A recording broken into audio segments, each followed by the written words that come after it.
ಪ್ರಿಯ ವೀಕ್ಷಕರೇ, ಆತ್ಮಸ್ಪರ್ಶ ಕಾರ್ಯಕ್ರಮಕ್ಕೆ ಸ್ವಾಗತ. ನಮ್ಮ ಮಧ್ಯದಲ್ಲಿ ಸುಮಾರು 40 ವರ್ಷಗಳಿಂದ ರೇಡಿಯೋ ಮತ್ತು ಟಿವಿ ಮೂಲಕವಾಗಿ ಸುವಾರ್ತೆಯನ್ನು ಸಾರುತ್ತಾ ನಂತರವಾಗಿ ಹಲವು ಸಂಸ್ಥೆಗಳಲ್ಲಿ ಉಪನ್ಯಾಸಕರಾಗಿ ಹಾಗೂ ದೇಶ ವಿದೇಶಗಳಲ್ಲಿ ಸೇವೆ ಸಲ್ಲಿಸುತ್ತಾ ನಂತರವಾಗಿ ಸಭಾಪಾಲಕರಾಗಿ ಒಂದು ಸೇವೆಯನ್ನು ಸಲ್ಲಿಸುತ್ತಾ ನಮ್ಮ ಮಧ್ಯದಲ್ಲಿ ಘನ ಸೇವಕರಾದಂಥ ರೆವರೆಂಡ್ ಜಾವಕೆ ಪೀಟ್ರಯ್ಯನವರು ನಮ್ಮ ಮಧ್ಯದಲ್ಲಿದ್ದಾರೆ. ಅವರಿಗೆ ನಾವು ಸ್ವಾಗತವನ್ನು ಬಯಸುವ ಈ ಆತ್ಮಸ್ಪರ್ಶ ಕಾರ್ಯಕ್ರಮಕ್ಕೆ ಸ್ವಾಗತ. ಪ್ರಿಯ ಸ್ನೇಹಿತರೆ, ಕಳೆದ ಎಪಿಸೋಡ್ನಲ್ಲಿ ನಾವು ಸತ್ಯವೇದದಲ್ಲಿ ಬರುವಂತಹ ಕೆಲವು ಸಾಮಾನ್ಯವಾಗಿ ಕೇಳುವಂಥ ಒಂದು ಪ್ರಶ್ನೆಗಳಿಗೆ ಅಯ್ಯನವರ ಹತ್ರ ಸರಿಯಾದ ಒಂದು ಮಾಹಿತಿಯನ್ನು ಉತ್ತರವನ್ನು ಕಂಡುಕೊಂಡಿದ್ದೇವೆ. ಸೊ ಅದೇ ರೀತಿಯಾಗಿ ಈ ನಮ್ಮ ಮುಂದೆ ಇರುವಂಥ ಈ ಒಂದು ಪ್ರಶ್ನೆಗೆ ನಾವು ಈ ಒಂದು ಸಮಯದಲ್ಲಿ ಅಯ್ಯನವರ ಹತ್ರ ಪ್ರಶ್ನೆಯನ್ನು ಕೇಳಿ ಅದಕ್ಕೆ ನಾವು ಉತ್ತರವನ್ನು ಪಡೆದುಕೊಳ್ಳುವ. ಅಯ್ಯವರೇ, ಮೊದಲನೆಯ ಪ್ರಶ್ನೆ ಈ ರೀತಿಯಾಗಿದೆ: ಮನುಷ್ಯನು ಸತ್ತ ಮೇಲೆ ಅವನ ಜೀವಾತ್ಮ ಅಂದರೆ ಜೀವ ಮತ್ತು ಆತ್ಮ ಎಲ್ಲಿಗೆ ಹೋಗುತ್ತೆ ಎಂಬುದಾಗಿ. ಅಯ್ಯವರೇ, ನೀವು ಕಳೆದ ಎಪಿಸೋಡ್ನಲ್ಲಿ ಹೇಳಿದಿರಿ ಮನುಷ್ಯನ ಆತ್ಮಕ್ಕೆ ಸಾವಿಲ್ಲ, ಅದು ನಿತ್ಯವಾದದ್ದು, ಅದಕ್ಕೆ ಕೊನೆ ಇಲ್ಲ ಎಂಬುದಾಗಿ. ಸೊ ಮನುಷ್ಯನು ಸತ್ತ ಮೇಲೆ ಅವನ ಆತ್ಮ ಎಲ್ಲಿಗೆ ಹೋಗುತ್ತೆ? ಇದರ ಬಗ್ಗೆ ಸ್ವಲ್ಪ ವಿವರಿಸಿ ಹೇಳುತ್ತೀರಾ ನಮಗೆ? Okay. So you told that last episode, so there is no death for soul. So if a person dies, where does the soul goes? Can you please explain this? Yes. I'm so glad that I could come again before you and give the answer to the questions you are asking. This is a commonly asked question. Yes. ನೀವು ಇವತ್ತು ಕೇಳಿದಂಥ ಪ್ರಶ್ನೆ ಸಾಮಾನ್ಯವಾಗಿ ಎಲ್ಲರೂ ಕೇಳುವಂಥ ಒಂದು ಪ್ರಶ್ನೆ. ಹೌದು. ದೇವರ ವಚನವಾದ ಸತ್ಯ ವೇದವು ನಮಗೆ ಬಹಳ ಸ್ಪಷ್ಟವಾಗಿ ಈ ಪ್ರಶ್ನೆಗೆ ಉತ್ತರ ಕೊಡುತ್ತೆ. ನೋಡಿ, ಕಳೆದ ಸಂಚಿಕೆಯಲ್ಲಿ ನಾನು ನಿಮಗೆ ಹೇಳಿದೆ, ಮನುಷ್ಯನ ಜೀವ ಮತ್ತು ಆತ್ಮಕ್ಕೆ ಸಾವಿಲ್ಲ. There is no death for the soul and spirit of man. That means the spirit and soul is eternal. ಜೀವಾತ್ಮವು ನಿತ್ಯವಾದದ್ದು. ಈ ಶರೀರಕ್ಕೆ ಮಾತ್ರ ಸಾವಿರುವುದು. ಸಾವಂದ್ರೆ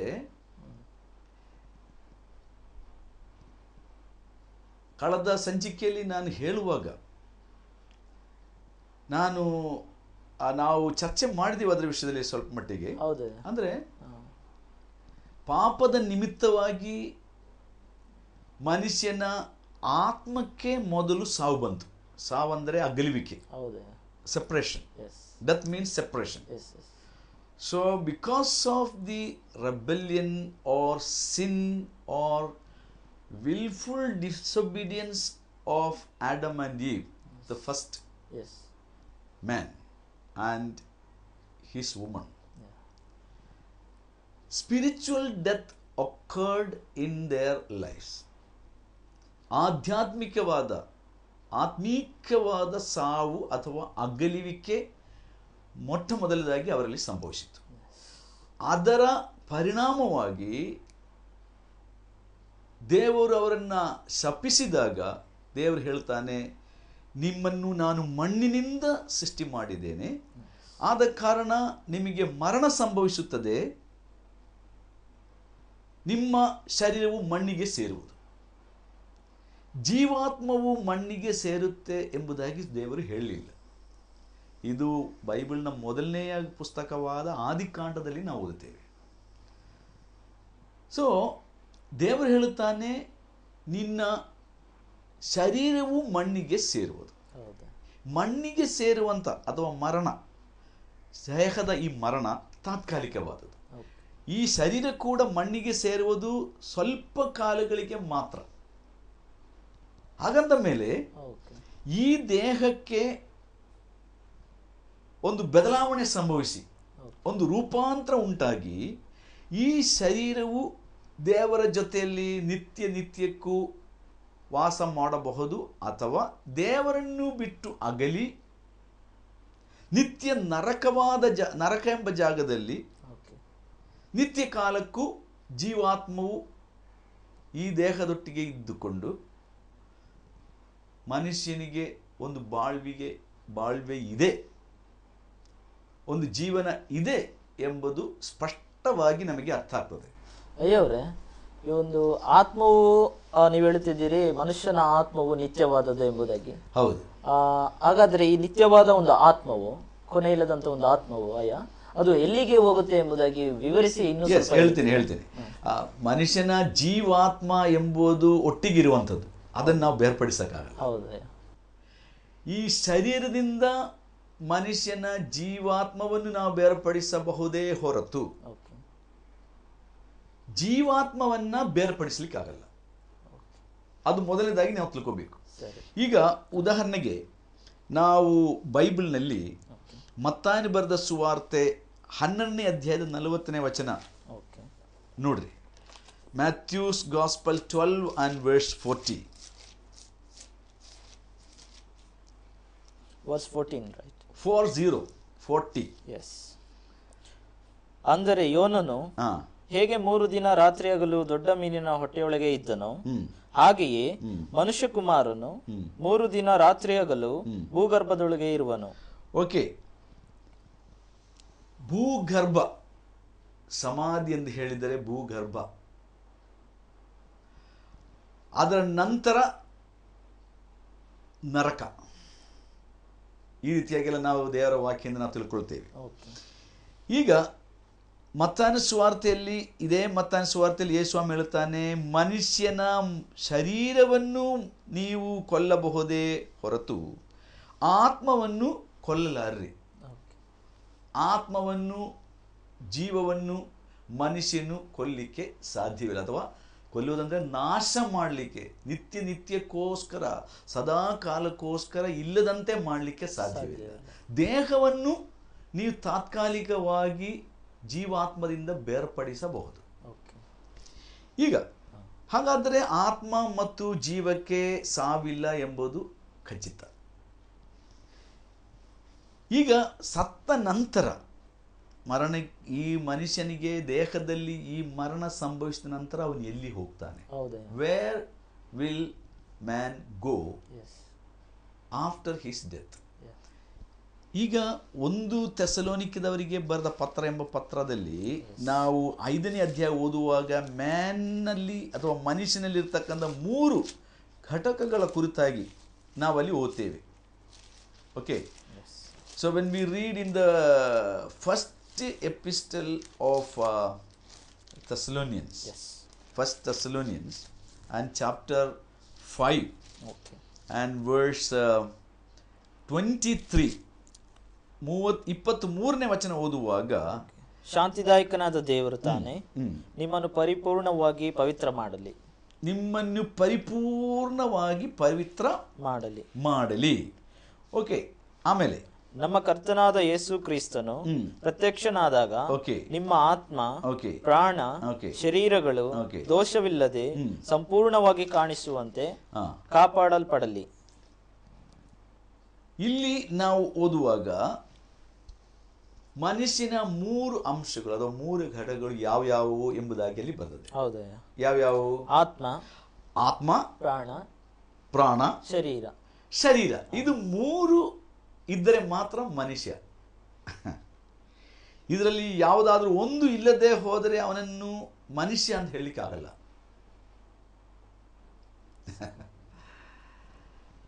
ಜೀವ ಮತ್ತು ಆತ್ಮ ಮಾತ್ರ ಇದ್ದರೆ ಅವನನ್ನು ಮನುಷ್ಯ ಅಂತ ಕರೆಯಕ್ಕಾಗಲ್ಲ. ಯಾಕಂದ್ರೆ ಜೀವಾತ್ಮವನ್ನು ನಾವು ನಮ್ಮ ನಗ್ನ ನೇತ್ರಗಳಿಂದ ನೋಡಲಿಕ್ಕೆ ಆಗಲ್ಲ. ಈ ಜೀವಾತ್ಮ ಇರುವುದಕ್ಕೆ ಒಂದು ಶರೀರ ಬೇಕು. ಆ ಶರೀರದೊಳಗೆ ಜೀವಾತ್ಮ ಇರುವಾಗ ಮಾತ್ರ ಅವನಿಗೆ ನಾವು ಪೂರ್ಣವಾಗಿ ಮನುಷ್ಯ ಅಂತ ಹೇಳುವುದಕ್ಕೆ ಸಾಧ್ಯ. ಬರೀ ಶರೀರ ಮಾತ್ರ ಇದ್ದರೆ ನಾವೇನು ಹೇಳ್ತೀವಿ? ಅದಕ್ಕೆ ಜೀವಾತ್ಮ ಇಲ್ಲ ಅಂತ ಇಟ್ಕೊಳ್ಳಿ. ಬರೀ ಶರೀರ ಇದೆ. Dead body. Correct, dead body, ಶವ, ಮೃತ ಶರೀರ ಅಂತ ನಾವು ಹೇಳ್ತೀವಿ. ಆ ಮೃತ ಶರೀರದೊಳಗೆ ಇರುವಂಥ ಜೀವಾತ್ಮ ಹೊರಟು ಹೋದಾಗ ನಾವೇನೇಳ್ತೀವಿ? ಸತ್ತು ಹೋದ, ಅವನಿಗೆ ಮರಣ ಸಂಭವಿಸಿತು ಅಂತ ಹೇಳ್ತೀವಿ, ಮರಣವಾದ ಅಂತ ಹೇಳ್ತಾರೆ. ಹಾಗಾದರೆ ನಿಜವಾಗಿಯೂ ಮನುಷ್ಯನ ಒಳಗಿರತಕ್ಕಂಥ ಆ ವ್ಯಕ್ತಿತ್ವ ಈ ಜೀವಾತ್ಮ ಅಲ್ವಾ?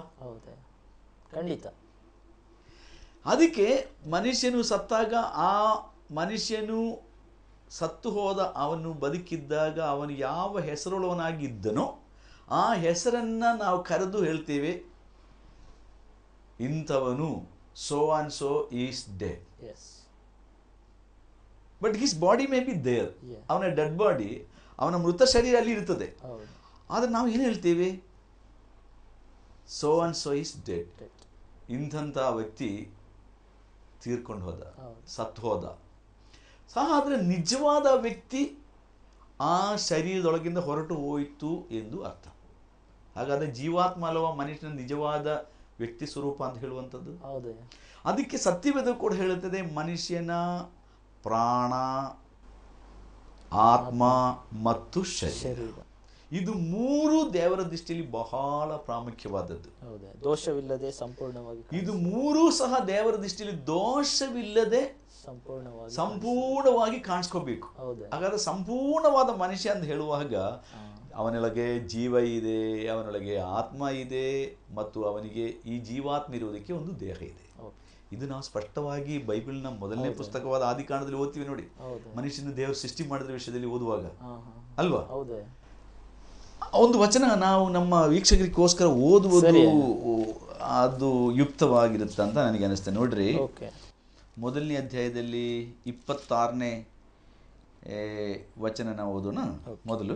ಆಮೇಲೆ ದೇವರು ನಮ್ಮ ಸ್ವರೂಪದಲ್ಲಿ ನಮ್ಮ ಹೋಲಿಕೆಗೆ ಸರಿಯಾಗಿ ಮನುಷ್ಯರನ್ನು ಉಂಟು ಮಾಡೋಣ, ಅವರು ಸಮುದ್ರದಲ್ಲಿರುವ ಮೀನುಗಳ ಮೇಲೆಯೂ, ಅಂತರಿಕ್ಷದಲ್ಲಿ ಹಾರಾಡುವ ಪಕ್ಷಿಗಳ ಮೇಲೆಯೂ, ಪಶುಗಳ ಮೇಲೆಯೂ, ನೆಲದ ಮೇಲೆ ಹರಿದಾಡುವ ಎಲ್ಲಾ ಕ್ರಿಮಿಕೀಟಗಳ ಮೇಲೆಯೂ, ಎಲ್ಲಾ ಭೂಮಿಯ ಮೇಲೆಯೂ ದೊರೆತನ ಮಾಡಲಿ ಅಂತನು.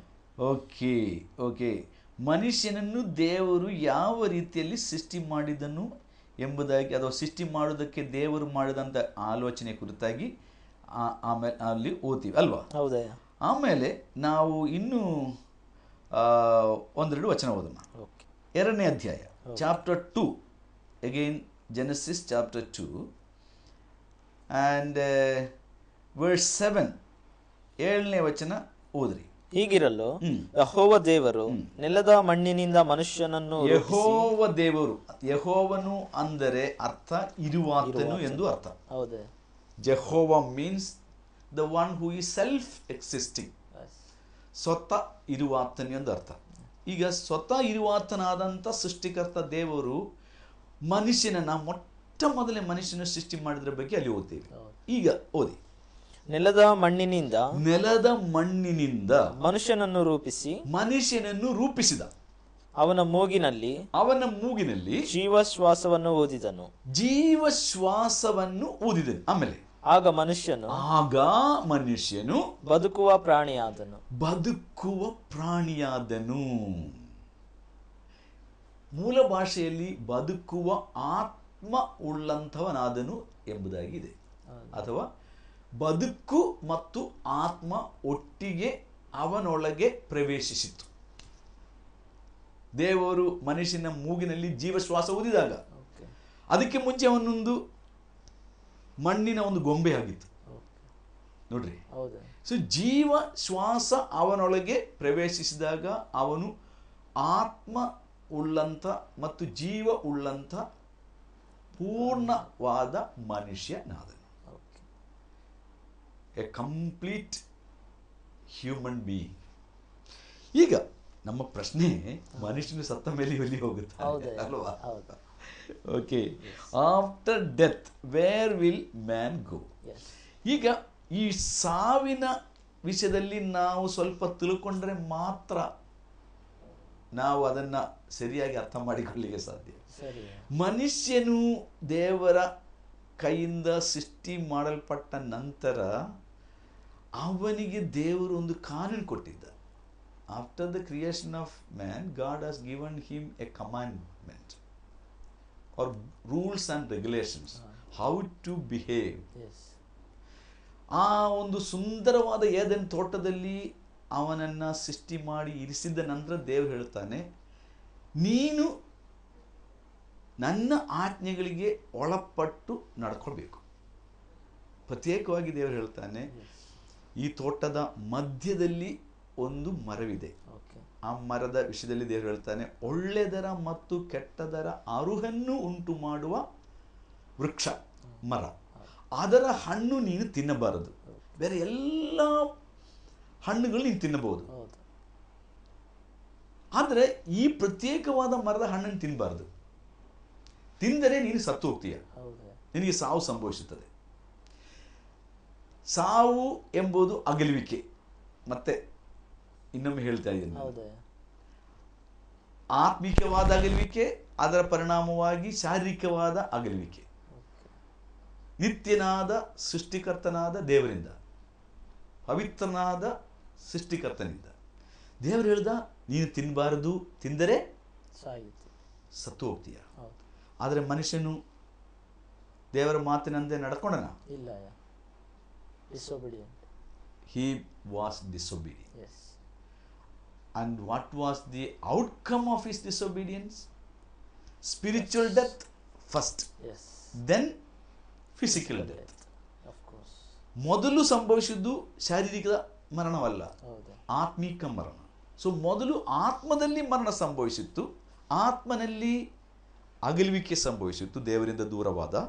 ಅದರ ಪರಿಣಾಮವಾಗಿ ಸುಮಾರು ವರ್ಷಗಳಾದ ನಂತರ, ಅನೇಕ ವರ್ಷಗಳ ತರುವಾಯ ಅವನು ದೇಹದಲ್ಲಿಯೂ ಸತ್ತನು ಎಂಬುದಾಗಿ ನಾವು ನೋಡುತ್ತೇವೆ. ನೋಡ್ರಿ, ಇದೇ ಆದಿಕಾಂಡ ಪುಸ್ತಕದಲ್ಲಿ ನಾವು ಓದುವಾಗ 5ನೇ ಅಧ್ಯಾಯದಲ್ಲಿ, 5ನೇ ಅಧ್ಯಾಯ, Genesis chapter 5 verse 5, it says, first when they committed sin against God, they did not immediately die in the body. They died only in the spirit. Yes. So after how many years later only Adam physically died? You read chapter 5 and verse 5. 5ನೇ ಅಧ್ಯಾಯ 5ನೇ ವಚನ. ಅವನು ಒಟ್ಟು 930 ವರ್ಷ ಬದುಕಿ 930 ವರ್ಷಗಳು ಬದುಕಿ ಸತ್ತನು. ಇದು ಯಾವ ಸಾವು? ದೇಹದ ಸಾವು. ದೇಹದ ಸಾವು. ಆದ್ರೆ ದೇಹದ ಸಾವು ಸಂಭವಿಸೋದಕ್ಕೆ ಮೊದಲು ಅವನಿಗೆ ಯಾವ ಸಂಭವಿಸಿತ್ತು ಅಂತ ಹೇಳಿದ್ರೆ, ಯಾವ ಸಾವು ಸಂಭವಿಸಿದ ಹೇಳಿದೆ? ಆತ್ಮಿಕವಾದ ಸಾವು. ಓಕೆ, 930 ವರ್ಷ ಬದುಕಿ ಅವನು ದೇಹದಲ್ಲಿ ಸತ್ತ. ಆದರೆ ಈ ದೇಹದಲ್ಲಿ ಸಾವು ಸಂಭವಿಸೋದಕ್ಕೆ ಮೊದಲು ಏನು ಸಂಭವಿಸ್ತು? ಯಾವ ಸಾವು ಸಂಭವಿಸ್ತು? ಆತ್ಮಿಕವಾದ ಸಾವು. ಅದರ ಕುರಿತು 3ನೇ ಅಧ್ಯಾಯದಲ್ಲಿ ಓದ್ತೀವಿ. ನೋಡ್ರಿ, ಚಾಪ್ಟರ್ 3 8ನೇ ವಚನ, ವರ್ಸ್ 8 onwards. ತರುವಾಯ ಯೆಹೋವ ದೇವರು ಸಂಜೆಯ ತಂಗಾಳಿಯಲ್ಲಿ ತೋಟದೊಳಗೆ ಸಂಚರಿಸುತ್ತಿರುವಾಗ ಆ ಸ್ತ್ರೀ ಪುರುಷರು ಆತನ ಸಪ್ಪಳವನ್ನು ಕೇಳಿ ಆತನಿಗೆ ಕಾಣಿಸಬಾರದೆಂದು ತೋಟದ ಮರಗಳ ಹಿಂದೆ. ಕಾಣಿಸಬಾರದೆಂದು ಯಾರಿಗೆ ಕಾಣಿಸಬಾರದೆಂದು?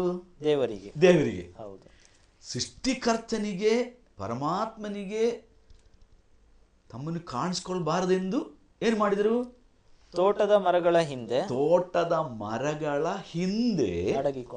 ಅಡಗಿಕೊಂಡರು. ಸೆಪರೇಷನ್, ದೂರವಾದರು, ಅಗಲಿದರು. ಯಾಕೆ ಅಗಲಿದರು? ಪಾಪ, ಅವಿಧೇಯತೆ ಅಲ್ವಾ? ಅವಿಧೇಯತೆ ನಿಮಿತ್ತವಾಗಿ ಅವರು ದೇವರ ಕಣ್ಣಿಗೆ ಮರೆಯಾಗೋದಿಕ್ಕೆ ಬಯಸಿದರು. ಇದು ಬಹಳ ಮುಖ್ಯವಾದ ಸಂಗತಿ. ನೋಡ್ರಿ, ದೇವರು ಪ್ರತಿ ದಿವಸ ಅವರನ್ನು ಹುಡುಕಿಕೊಂಡು ಈ ತೋಟಕ್ಕೆ ಇಳಿದು ಬರ್ತಾ ಇದ್ದ. ಆದರೆ ಇವತ್ತು ದೇವರು ಆದಾಮನಿಗೆ ಕೇಳ್ತಾನೆ, ಆದಾಮನಿ ನೀನು ಎಲ್ಲಿದ್ದೀಯ? ಆಗ ಅವನು ಹೇಳ್ತಾನೆ, ನಾನು ನನ್ನನ್ನು ಬಚ್ಚಿಟ್ಕೊಂಡಿದ್ದೀನಿ, ನಾನು ನಗ್ನನಾಗಿದ್ದೀನಿ, ನಾನು ನಿನ್ನ ಮುಂದೆ ಬರಲಿಕ್ಕೆ ಆಗುವುದಿಲ್ಲ ಅಂತ ಹೇಳ್ತಾನೆ. ಸೊ ಆತ್ಮಿಕವಾಗಿ ಅವರು ದೇವರಿಂದ ದೂರ ಹೋದರು ಫಸ್ಟು. ಎರಡನೇದಾಗಿ ಶಾರೀರಿಕವಾಗಿ ಅವರು ದೂರ ಹೋದರು. ಇದರ ನಿಮಿತ್ತವಾಗಿ ಅವರಿಗೆ ದೇಹದಲ್ಲಿ ಸಾವು ಸಂಭವಿಸಿದ್ದು. ಹೀಗೆ ಸಾವು ಸಂಭವಿಸಿದ್ರಿಂದ ಅವರಿಗೆ ನಿತ್ಯವಾದ ಸಾವು ಅಥವಾ ಎರಡನೇ ಸಾವು ಅಂತ ಸತ್ಯವೇದ ನಮಗೆ ಹೇಳುತ್ತದೆ. ಈ ಸಾವು ಕೂಡ ಸಂಭವಿಸುತ್ತದೆ. ನೋಡಿ, ಅವನು ತಪ್ಪು ಮಾಡಿ 930 ವರ್ಷಗಳು ದೇಹದಲ್ಲಿ ಬದುಕಿದ. ಆದ ನಂತರ ಅವನು ಸತ್ತನು. ಸತ್ತ ನಂತರ ಮನುಷ್ಯನ ಆತ್ಮವು ಎಲ್ಲಿ ಹೋಗುತ್ತೆ ಎಂಬ ಈ ಪ್ರಶ್ನೆ, ಅದರ ಉತ್ತರ ನಾವು ಈ ಒಂದು ಸಂಚಿಕೆಯಲ್ಲಿ ಪೂರ್ತಿಯಾಗಿ ಹೇಳಲಿಕ್ಕೆ ಆಗಲ್ಲ. ಅದಕ್ಕೆ ನಾವು ಖಂಡಿತವಾಗಿ ಮುಂದಿನ ವಾರದಲ್ಲಿ ಕೂಡ ಅದಕ್ಕಾಗಿ ನಾವು ಕಾಯಬೇಕಾಗ್ತದೆ, ನೋಡಬೇಕಾಗ್ತದೆ. ಅಂದು ಈ ಒಂದು ಮರಣದ ನಂತರ ಇರುವಂಥ ಜೀವಿತ ಎರಡು ರೀತಿಯಲ್ಲಿ ನಾವು ಅರ್ಥ ಮಾಡ್ಕೊಳ್ಬೇಕು. ಎರಡು ರೀತಿಯಿಂದ ಹೇಳಿದರೆ, ಒಂದು ದೇವರ ಮಾತನ್ನು, ದೇವರ ಆಜ್ಞೆಗಳನ್ನು ಕೈಕೊಂಡು ನಡೆಯುವವರ ವಿಷಯದಲ್ಲಿ, ಇನ್ನೊಂದು ದೇವರ ಆಜ್ಞೆಯನ್ನು ಕೈಕೊಂಡು ನಡೆಯದೆ ಅದನ್ನು ಮೀರಿ ಸಾಯುವವರ ವಿಷಯದಲ್ಲಿ. ದೇವರ ಆಜ್ಞೆಯನ್ನು ನಾವೆಲ್ಲರೂ ಒಂದು ರೀತಿಯಲ್ಲಿ ಮೀರಿದವರೇ. ಒಂದು ರೀತಿ ಅಂದರೆ ಎಲ್ಲರೂ ಪಾಪ ಮಾಡಿ ದೇವರ ಮಹಿಮೆಯಿಂದ ದೇವರ ದೃಷ್ಟಿಯಲ್ಲಿ ಪಾಪಿಷ್ಟರಾಗಿದ್ದೇವೆ. ಆದರೆ ಇದನ್ನು ನಾವು ಅರ್ಥ ಮಾಡಿಕೊಂಡು ದೇವರು ನಮಗೋಸ್ಕರವಾಗಿ ದಯಪಾಲಿಸಿರುವಂಥ ದೇವರ ವರದಾನವಾಗಿರತಕ್ಕಂಥ ಆ ಒಂದು ಆನಂದ ಜೀವನ ಅಥವಾ ನಿತ್ಯ ಕಾಲದ ಬಾಳ್ವೆ, ಅದನ್ನು ನಾವು ನಂಬಿಕೆಯಿಂದ ನಮ್ಮ ಆತ್ಮದೊಳಗೆ ಸ್ವೀಕಾರ ಮಾಡಿಕೊಂಡು ನಾವು ಸತ್ತರೆ ನಮಗೆ ದೇವರ ಅನುಗ್ರಹವಾದ ಮೋಕ್ಷ ಅಥವಾ ನಿತ್ಯ ಜೀವ, ಸ್ವರ್ಗ ಭಾಗ್ಯ. ಈ ಸ್ವರ್ಗ ಭಾಗ್ಯ ಯೇಸು ಕ್ರಿಸ್ತನ ಮೂಲಕವಾಗಿ ಅಲ್ಲದೆ ಬೇರೆ ಯಾರ ಮೂಲಕವೂ ಮನುಷ್ಯನಿಗೆ ಸಿಕ್ಕುವುದಿಲ್ಲ. ಇದು ಸ್ಪಷ್ಟವಾಗಿ ಸತ್ಯವೇದ ಹೇಳುತ್ತದೆ. ದೇವರ ಉಚಿತಾರ್ಥವರವು ನಮ್ಮ ಕರ್ತನಾದ ರಕ್ಷಕನಾದ ಯೇಸು ಕ್ರಿಸ್ತನ ಮೂಲಕವಾಗಿ ಎಂಬುದಾಗಿ ರೋಮಾಪುರದವರಿಗೆ ಬರೆದ ಪತ್ರ 6:23 ಮತ್ತು 3:23 ನಾವು ಓದ್ತೀವಿ. ದೇವರ ಉಚಿತಾರ್ಥವಾದ ವರ ಇದಕ್ಕಾಗಿ ನಾವು ಏನು ಕೊಡಬೇಕಾಗಿಲ್ಲ ದೇವರಿಗೆ. ದೇವರು ಕೊಟ್ಟದನ್ನು ನಾವು ನಂಬಿಕೆಯಿಂದ ಸ್ವೀಕಾರ ಮಾಡಿಕೊಂಡ್ರೆ ಸಾಕು. ಈಗ ಪಾಪಿಷ್ಠರಾದ ನಾವೆಲ್ಲರೂ ನಮ್ಮ ಪಾಪಗಳನ್ನು ಒಪ್ಪಿಕೊಂಡು ದೇವರು ತನ್ನ ಉಚಿತಾರ್ಥ ವರವು ಅಂದರೆ ಮೋಕ್ಷವು ತನ್ನ ಒಬ್ಬನೇ ಮಗನಾದ ಯೇಸು ಕ್ರಿಸ್ತನ ಮೂಲಕವಾಗಿ ನಮಗೆ ಅನುಗ್ರಹಿಸಿದ್ದಾನೆ.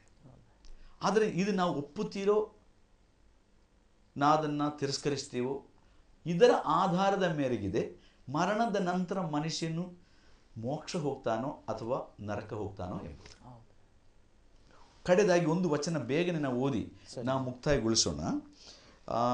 ಯೋಹಾನನು ಬರೆದ ಮೊದಲನೇ ಪತ್ರ, ಯೋಹಾನ ಬರೆದ ಮೊದಲನೇ ಪತ್ರ 4ನೇ ಅಧ್ಯಾಯ.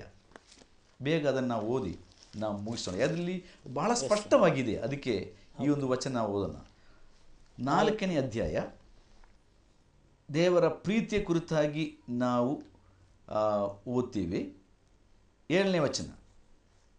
ಪ್ರಿಯರೇ, ನಾವು ಒಬ್ಬರನ್ನೊಬ್ಬರು ಪ್ರೀತಿಸೋಣ. ಪ್ರೀತಿಯು ದೇವರಿಂದಾಗಿದೆ ಮತ್ತು ಪ್ರೀತಿ ಮಾಡುವ ಪ್ರತಿಯೊಬ್ಬನು ದೇವರಿಂದ ಹುಟ್ಟಿದವನು, ದೇವರನ್ನು ಬಲ್ಲವನು ಆಗಿದ್ದಾನೆ. ಓಕೆ. ಇನ್ನೊಂದು 5ನೇ ಅಧ್ಯಾಯ. 5ನೇ ಅಧ್ಯಾಯ ನಾವು ಒಬ್ಬರನ್ನೊಬ್ಬರು ಪ್ರೀತಿ ಮಾಡೋದು ಮತ್ತು ದೇವರನ್ನು ಪ್ರೀತಿ ಮಾಡುವಾಗ ದೇವರನ್ನ ನಾವು ಒಬ್ಬರನ್ನೊಬ್ಬರು ಪ್ರೀತಿ ಮಾಡಬೇಕು ಅಂತ ದೇವರಲ್ಲಿ ಹೇಳ್ತಾನೆ. ಆಮೇಲೆ 5ನೇ ಅಧ್ಯಾಯದ 11ನೇ ವಚನ ಓದುವಾಗ ನೋಡ್ರಿ, 11 ಮತ್ತು 12ನೇ ವಚನ. ದೇವರು ನಮಗೆ ನಿತ್ಯ ಜೀವನ ಅನುಗ್ರಹಿಸಿದನು. ದೇವರು ನಮಗೆ ನಂಬಿದವರಿಗೆ ನಿತ್ಯ ಜೀವ ಅನುಗ್ರಹಿಸಿದನು. ಆ ಜೀವವು ಆತನ ಮಗನಲ್ಲಿ ಅದೇ ಅಂದ್ರೆ ಯೇಸು ಕ್ರಿಸ್ತನಲ್ಲಿ ಅದೇ. ಯಾವನು ದೇವರ ಮಗನನ್ನು ಅಂಗೀಕರಿಸಿದ್ದಾನೋ ಅವನಿಗೆ ಆ ಜೀವ ಉಂಟು. ಅಂಗೀಕರಿಸಿದವನಿಗೆ ಇದು ನಂಬಿಕೆಯಿಂದ ಸ್ವೀಕಾರ ಮಾಡೋದ್ರ ಕುರಿತಾಗಿದೆ. ಆಮೇಲೆ ಯಾವನು ದೇವರ ಮಗನಾದ ಯೇಸು ಕ್ರಿಸ್ತನನ್ನು ಅಂಗೀಕರಿಸಲಿಲ್ಲವೋ ಅವನಿಗೆ ಆ ಜೀವವಿಲ್ಲ, ಆ ನಿತ್ಯ ಜೀವ ಅಥವಾ ಪರಲೋಕ ಜೀವ ಇಲ್ಲ. ಎಷ್ಟು ಸ್ಪಷ್ಟವಾಗಿದೆ ನೋಡ್ರಿ. ಹೌದು. ಸೊ ಯೇಸು ಕ್ರಿಸ್ತನನ್ನು ನಂಬಿಕೆಯಿಂದ ಅಂಗೀಕಾರ ಮಾಡಿ ಅನುಸರಿಸುವಾಗ ಮಾತ್ರ ನಮಗೆ ಸ್ವರ್ಗ ಬಾಳ್ವೆ. ಈಗ ನಮ್ಮ ಸಮಯ ಈಗ ಮುಗಿದು ಹೋಗಿದೆ. ಆದ ಕಾರಣ ನಾವು ಮುಂದಿನ ವಾರದಲ್ಲಿ ಸಂಚಿಕೆಯಲ್ಲಿ ಬಾಕಿಯನ್ನು ನಾವು ಚರ್ಚಿಸುವ.